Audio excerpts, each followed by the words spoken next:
Hi, Maya, and thank you so much for taking the time. I appreciate it, and I'm hoping that this is going to work okay because they are doing construction in the back of my house for my listeners if the sound is off. But first, let me start off by saying congratulations on the History Channel. I was there. Can you talk a little bit about the piece and your experience in directing it, and how did it all come about? Yeah, well, I'm hearing a little echo of myself. Um, Uh, I'm going to turn my sound down so I don't hear myself, but you still okay. hear me, yeah? Yes, I do. I do. Okay. Well, it was a really cool project that Committee Films, a production company based in the Twin Cities, was working on and approached me, I think towards the end of the summer, maybe, I think towards the end of the summer, and shared the proof of concept and sort of what the series would be about. And gave a number of different episodes that they were looking for directors for. And the two that really spoke to me were the Challenger episode and the Bloody Sunday episode about Selma and John Lewis. And so it was really a great opportunity to reenact history. And I really enjoyed, it's the second project that I've worked on with Committee Films. They have a really interesting way of doing hybrid documentary narrative work where there is a screenplay. So it's, a scripted drama, but there's also interviews and a very hybrid docuseries structure. So it's been really interesting having the opportunity to work with them and direct a few projects with them. Yeah, I've worked with them in the past. They gave me my first national TV spot within an instant. So I don't know if you're familiar with that show, but anyway, I understand you have some acting in your background. How did you, tell me about that and tell me about how that transitioned into directing? Yeah, well, I started in dance as a like I think I was about 8 years old, and really got very serious about dance. Think I studied for at least like 10 years of my youth, and got very serious and got into a competitive dance program line, kind of very Dance Moms, that TV show. Okay. It was very like dance studio, Was it go to specific? competitions and travel and stuff like that. And Was it ballet or tap? it was ballet, Okay. tap. What we used to learn then is jazz, which sort of now more often you're going to see hip hop or contemporary, the types of dance people are doing besides ballet. But it was very aligned with the times of the tap, jazz, and ballet of the 90s. Okay. And started getting into musical theater in middle school, and really didn't look back from there. And my dance training really helped me quite a bit as a musical theater performer. And I went off to college and got a degree in theater at USC, University of Southern California. So I'm a Trojan. Okay. And had a pretty, reasonable, decent acting career. I made my full-time living as an actor and model. And that allowed me to go to graduate school for writing and get a master's of fine arts in creative writing. I'm also a poet and a playwright, and started writing, directing, and producing films about 10 years ago. So my acting background is still very much a part of my life. I still occasionally do projects on screen as an actor, performer. But I definitely think it's informed how I approach directing. I see. Well, before I forget, thank you for, allowing me to be a part of the History Channel's episode. I really appreciated that you selected me. And there was something else I was going to say. Oh, I was going to ask you, so what programs have we seen you in for your acting? So, I did a lot of print advertising. I'm only 5'3", so pretty much a lifestyle model. So I'm not a runway, a runway high fashion model. That wasn't my experience. So I've done different products for Target, packaging, ads for Best Buy. I think my first commercial was for Jergens lotion.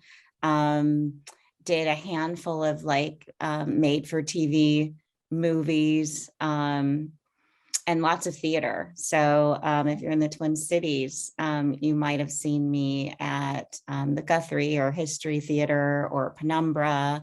Oh, okay. I did a national tour of a show called Grandchildren of the Buffalo Soldiers. I actually originated a role.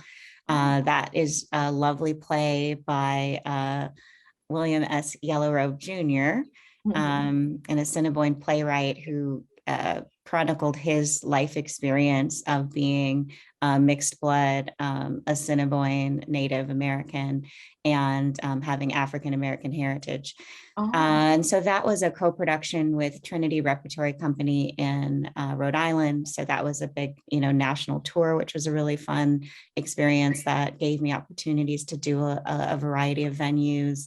I performed at like House of Blues in LA, and a few other theater companies and theaters in Los Angeles. So I'd say the bulk of my work and most of how I made my living was truly in theater, okay. and supplemented quite a bit with modeling and acting and commercials and things like that. Oh, okay. So since you're talking about acting and you have this diverse background, um, what can you tell our listeners about what's the from a director standpoint, what is something that will really turn you on when an actor comes in to audition, and what is something that will really turn you off? So I think the things in general, because I'm an actor, and I remember I skipped a little step about, I didn't just like magically become a director out of nowhere. I One of my survival jobs as an actor was working for a casting director. So I was an associate casting director for quite a while. And I think as an actor, I have compassion for what that experience is like, Yeah. and even in the past couple of years since COVID, I've even been asked to submit self-tapes of my own, which has helped me have some serious compassion and appreciation, knowing Mhm. that when I see an actor's, 3-minute tape, Yeah. that this person might have rearranged all the furniture in their house, did a full set of makeup and hair, and figured out what Right. they're going to wear and learn the material, and took the Hmm. time to show up. So I'm someone who really respects and appreciates that, and doesn't take it lightly that it's, reasonable to ask 100 or 200 people to rearrange the furniture in their house and record an audition. I So appreciate that. I do, because I know what you're talking about. And I apologize for my background, but as you know, this was kind of like, very quick. I didn't know, so, because usually I will have a blank background like you have, but it's just, and with the construction going on back there, just, I'm like, let me just do the interview. So, but yeah, I do appreciate that, because I don't think that people really know how much it takes, to do that kind of thing. They just see, yeah, that 3 minutes, and they, oh, okay. No, it takes a lot. you could have put 8 hours into that 3 minutes for all I know. So for me, I think I generally, at least this is what I was taught when I was first starting out in, taking casting director workshops or working in the theater, that it is true that the casting director, the director, whoever's involved in the casting situation, like, we are rooting for you. We're hoping that you will be what we're looking for. So yes, I have been on the other side of things, and walked into really uncomfortable, unpleasant situations where a casting director shouldn't act like I was doing them a favor by showing up, or people have, this attitude that I think is unnecessary. and inappropriate when people are disrespectful to actors or not appreciative of their time.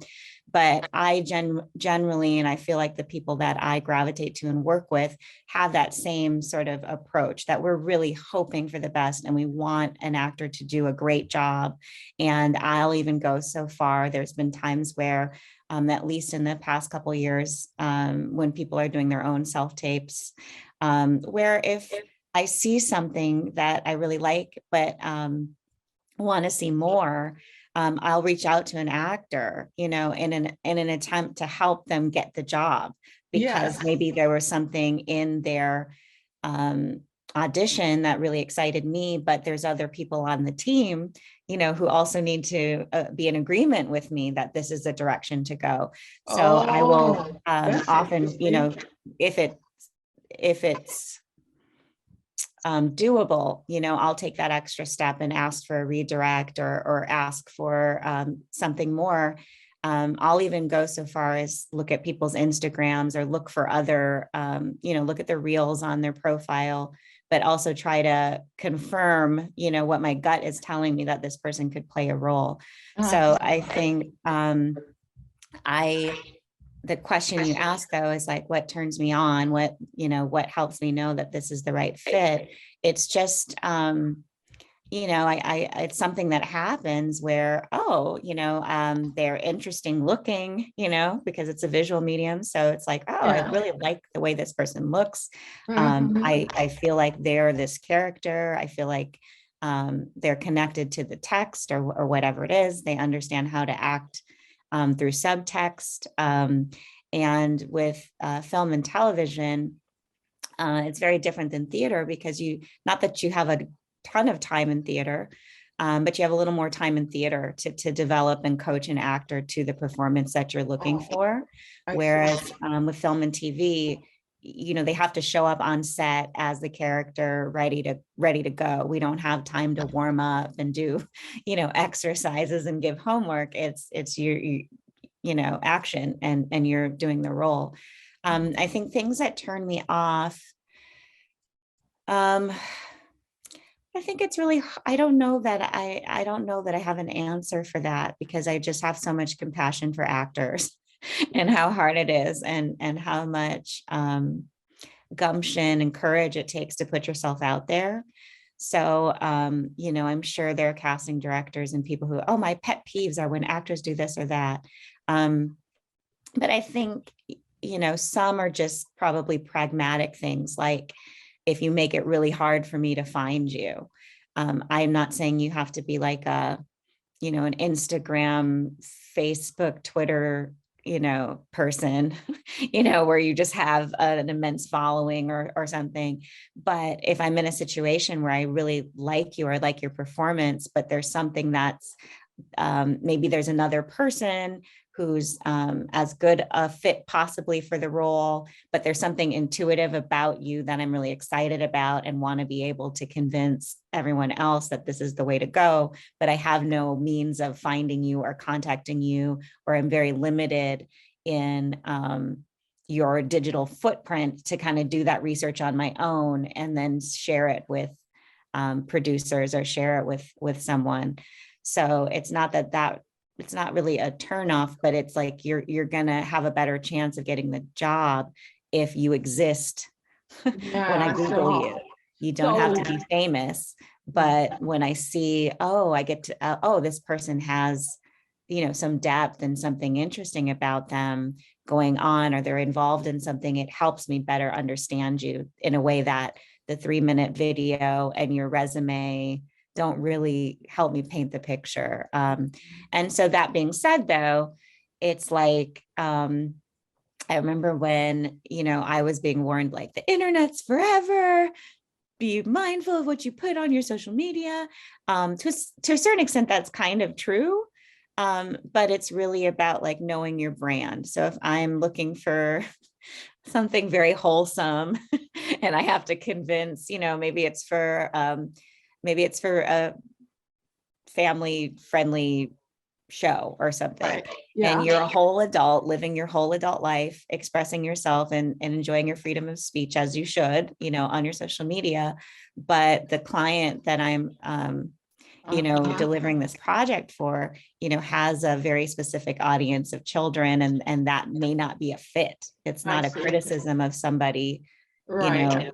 living their best life and doing them. But it's like, if I go to your Instagram and it's a children's show and your content isn't very child friendly and your brand isn't, it's not a turnoff for me that you know who you are, but it's just recognizing that in that case, you want to see if you can find projects that align with all of who you are. It doesn't mean that you aren't a great person or wouldn't have a great, children's show or whatever, but those things make it a little bit harder for me and make it more of a stretch to convince a client that, So having a web presence is important to an extent, and be careful about your brand. Yeah. Okay, got it. So what's the absolute best thing an actor can do to tip the scale in their favor for an audition?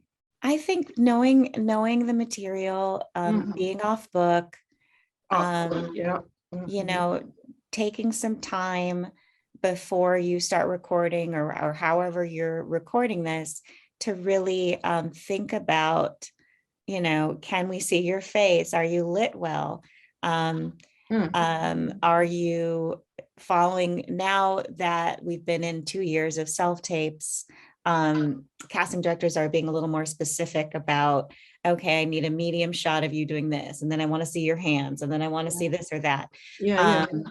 And, as an actor, I feel like it's a little much, but I think as someone who remembers what it would be like in LA for, that chapter of my life where, you put on clothes. And I remember my first car I had did not have air conditioning. And so I get ready for an audition, drive in traffic an hour, sweating, then go to the bathroom and try to put myself back together. And then you get the sides, or you get, the little instructions, and then you go in the room for what felt like 30 seconds, maybe 5 minutes if you were lucky. And then you leave, and then you may or may not hear anything. And you've now invested, 3 hours of your life, the hour it took you to, prepare for the role or learn the material, the hour it took you to do what I call black girl glam or black girl hair, which is a whole thing. It's not like I'm just going to show up at my audition. It's a whole thing, because you got to figure that out. You got to figure out makeup. They want you to come in a blue shirt or a pink, I don't know, or a swimsuit. Then you got to go find the pink shirt or the swimsuit. And then you drive the hour, then you're in there for 2 minutes, then you drive an hour home, and maybe you called off of work, or et cetera, et cetera. So I think the advantage of being able to record yourself in your own home eliminates some of that stress. And you have the benefit of something we didn't have when you would go into a casting room, is the take that the casting director is willing to give you is the take that you get. So sometimes you only get one take. Maybe they'll do a couple takes, but when you're in your own home, you can record it until you get it right, and you can watch it back, and you can pay attention to, I have a light here right now that's allowing you to see me. You can adjust, look, it changes the perspective where, where the camera is. There's things that you have control over that can help you be in your best light, literally. And so I think that's an advantage if you can find confidence in trying to, pull together the best tape that you can, because that's going to unconsciously influence who's watching, because you already look like you're camera ready, or you already look like we could just drop you into the project that we're working on. So I think those are probably the best things you can do. Well, okay. First of all, I want to say thank you. I appreciate you for that because, you know, you have that background and everything that you described, I know, you know, through and through. And to have a director say, hey, you know, I understand what you went through to get this 3 minutes or travel across town. So I appreciate you. But then I was hoping I wouldn't forget. Well, anyway, I'll just go into a different question because there was something really important that you said, and then I forgot it real quick, but that I wanted to ask you about. But so anyway, the doors have been opened a lot for diversity behind the camera. Can you speak a little bit about that? Well, I think, you know, I just can't even believe how much, you know, as difficult as things are still in the ways that we have, you know, all kinds of discrimination and limitations still that exist, you know, in the Right. industry. It's been unbelievable to see the changes that have happened in like the past 10 years. Things that weren't possible are now possible. And it's really, really cool to watch and see that there is a shift happening. There are opportunities, there are doors opening. And I think I feel much more hopeful about the future of the industry. I feel, you know, part of the reason I started making my own films was because I was really disillusioned by the lack of roles that really spoke to who I was or the experiences that I, you know, wanted to tell stories around. Even as an actor who I think, you know, for me, if you're making a living and you're able to pay your rent and feed yourself, and even if you're not doing it full time, but you're doing it. So I want to be clear to that. I was fortunate that I was a full-time actor and I'm a union member and stuff like that. And I also believe whether that's your path or not, if you're an actor and you're showing up and doing the work and you're finding ways to grow in your craft, like you're an actor, you don't have to wait for somebody to confirm that you're an actor. Right. Do you know what I mean? If this is your Yeah. passion and this is what you're putting your energy and effort into.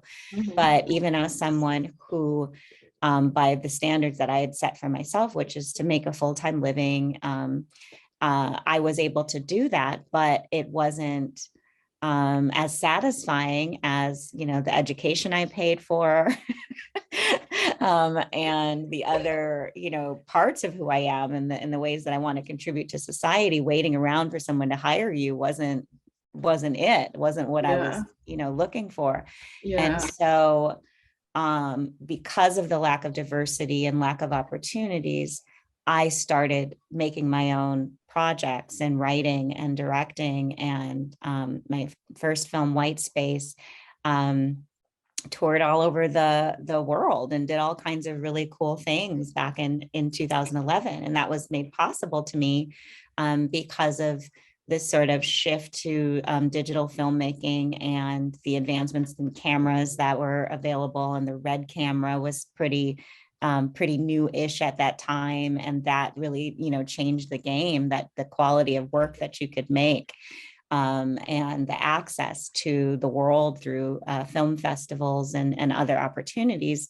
That became a door that opened for me. So I was able to tell the kinds of stories I've always wanted to tell. Both of my narrative short films that I produced through my production company, I have a role in. I'm an actor in, a supporting character. But I've been able to write projects for people, for friends who I thought were really talented actors and that, you know, who are equally frustrated about what was available to them. Right. And so I definitely think what shifted 10 years ago, I'm just grateful that I was sort of part of this zeitgeist of women directors and women of color directors and non-binary directors and you know, this shift. And luckily about 4 years ago found multiple communities like Film Fatales, which is an organization for women and non-binary feature film directors and television directors. There's a great group called Brown Girls Doc Mafia for documentary filmmakers. And there's all these really great communities. So the realization is when I first got started, I didn't necessarily see a lot of, women directors around me in 2011. I'd meet them at, film festivals and things like that. But to know that there are like probably thousands of women identified directors around the country is pretty cool, and that they're organized and they're helping each other. And that's what's really exciting about these times. And then you have people like yourself who are helping actors with the resources and tools that they need. So it's an exciting time, even though, in the news and in our day-to-day lives, it can feel like, oh, we haven't, nothing's changed, things are so difficult, and I'm so tired of the blankisms, all the isms. But I know it is truly better than it was 10 years ago in terms of what's possible for me and what's possible for you as well. Okay. Now, I remember what I was going to say, so I need to backtrack. But I was going to ask you, how do you feel? Because you said, can we plop this person into this character and whatnot? How do you feel if an actor comes dressed as the character? If they want to be, if you're looking for a doctor and they have on a white coat, or is that a turnoff for you? Or if, because I can't remember the actor's name, but she was in Coming to America, and she said that she had dressed like the actor and as the role, and that she felt like that's why she got the job. So how do you feel about that? Well, I think it's subtle is king or queen. Mm-hmm. So, I don't think there's anything wrong if you have a lab coat in your, Uh-oh. Okay, it says I have 10 minutes, so I'll make it quick, but I'm sorry to interrupt. Yeah, no worries. Yeah, I think if you have a lab coat in your wardrobe, if you have a prom dress, or, that's very literal, but as performers, as actors, you do start to collect random pieces. And so I think having a lab coat or a blazer or dressing as though we can see you looking like the medical professional, so if you have scrubs, and a lot of times breakdowns will ask for you to show up, in scrubs or lab coat or whatever. So I think that's okay. I wouldn't go into like Party City full police officer outfit or or something, you know what I mean? Something that you bought at a costume store. I wouldn't do all of that. But if you're auditioning for the role of a police officer or a medic, let's say medic, because I know that's, it's controversial these days. But let's say you're going to go for the role of a EMT or a firefighter, a golf shirt tucked into some pants with a belt. It's mimicking the shape of that uniform or what that person would wear. But I don't think you need to show up in a full police uniform or a firefighter uniform or full stethoscope and all of the things. But if you have those things as part of your wardrobe, your bin of accessories and things, I don't think it's a don't do it. I think it's just be reasonable that you don't go so far that you look like Halloween or like. Right. Okay. So one thing, and I ask a lot of people this question during interviews, but as an actor, at least from my experience, having a reel really helps, and having really good clips on your reel has really helped me. But some directors don't like that when you ask, because they're like, hey, I paid you, it's my film now, or, so how do you ask for that? What do you think about actors asking for a clip, or, So one thing that's really important to note is if it's television, that director may really have just been a guest for that episode. So they may or may not have any connection to the project after the day you work with them, certainly on commercials for sure. Okay. So when you get a job, you'll get a call sheet. Back in the day, we'd actually get hard copies, where you'd get a paper one, or you could download it and you'd have it on set. And now you probably get it digitally, but on that call sheet, it will tell you who the producer is and what their phone number or email address is. So that's who you message, not the director. Message the producer, message the showrunner, message anyone who is responsible for the actual series or show or film, because you may never, like you said, you may never get anywhere. But most people on a crew, similar to you as an actor, all these other people are just hired for the day or the week or the project. And so they have the same uphill battle on their own to try to get copies of their work as well. Oh, so you definitely want to reach out to the producer. If it's indie, the director and producer, it's a different vibe because it's usually a director's baby. But is it annoying or is it commonplace? If you I don't think it's annoying. It's just knowing who could help you and who probably really can't. So with a commercial, it's the producer or the ad agency or your agent. And you can always put your agent on it and say, so that you're not annoying, let them be annoying, and they'll do it, because if they get that copy for you, they know they're going to be able to market you more. So it's a win-win for everyone. So if you're not comfortable doing it, make sure your agent is the one contacting the producer or the agency meaning the production company who produced the show or the commercial or the ad, but you have to get copies of your work. Okay. Now we have 5.5 minutes left. I want to give you 5 minutes to, talk, anything you want to say to actors, give any kind of message. But before I do that, I'm going to give you about, a half a minute or so, because I wanted to ask you, how do you feel about improv? And if so, what's the best way for an actor to incorporate it? I think improv is great. I think, having a great handle on, thinking quick on your feet. And I think improv is great because it when you're really present and you're listening, you don't have time to be in your head or worrying about what do I look like or you're just sort of, going with it. And I think it's really pretty common with commercials, because a lot of times commercials, there's not a lot of heavy dialogue. It's oh, I'm on the phone, or whatever you're doing.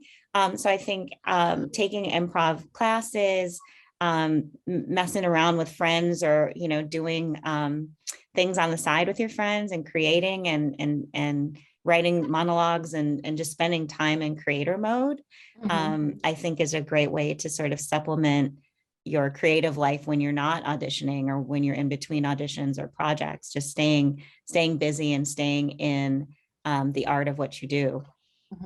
Okay, well, we have about 4 minutes left. Any last words for actors or even, prospective directors or? No, I think, if this is what you love to do, trust that and do it. Don't wait for someone to hire you to do it.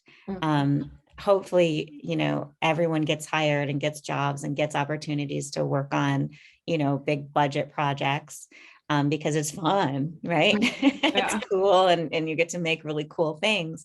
But if you truly love what you do and you love to tell stories, where in your life can you offer your talents? Can you go read at a children's school, or on Zoom, read picture books to children, or find ways to give in your community your gifts and your talents, and to do that and to stay connected to why you love it, and don't base your career on whether or not someone else agrees or hires you, but on the very fact that you are giving of yourself and finding audiences who like you and like what you do, and developing those relationships, I think is a really great approach.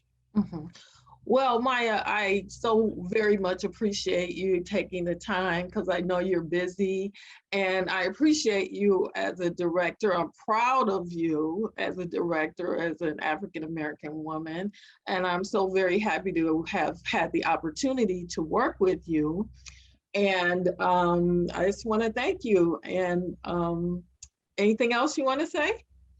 I have a book. I have a book out. Yes, yes. Tell me about the People can book, get my book. please. Yes. Book has We nothing to have 2 do. minutes. We have Book 2 has minutes. nothing to do with acting, but there is there's a little bit more that you get a sense of sort of my trajectory as an artist in there. But it's called Through the Banks of the Red Cedar, My Father and the Team That Changed the Game.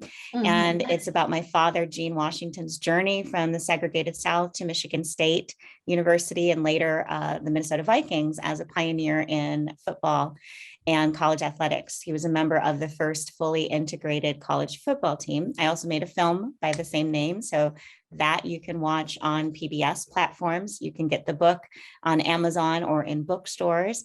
And another film that I have out right now is called Clear, and you can stream that on Quelly TV and on Argo. Okay. So those are my little plugs. Wonderful, wonderful. Well, thank you again, Maya, and much continued success to you. Thank you. You too. Okay, bye.